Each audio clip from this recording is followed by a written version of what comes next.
kumustahin natin ang ating mga sili. Ayan na po. Wow. Lalaki na niya. Mahaba at malalaki, ha? Fairness, ha? Ito, bilog itlog ito, eh. Yan. Manghang din po siya. Yan.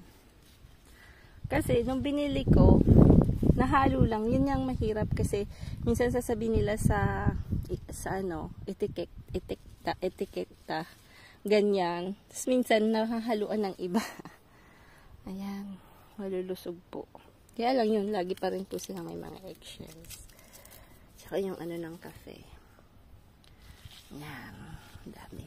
Yung kapitbahay ko po, gustong gusto niya yung maanghang din. Binibigyan ko po siya. Binibigyan niya din po ako ng kamatis.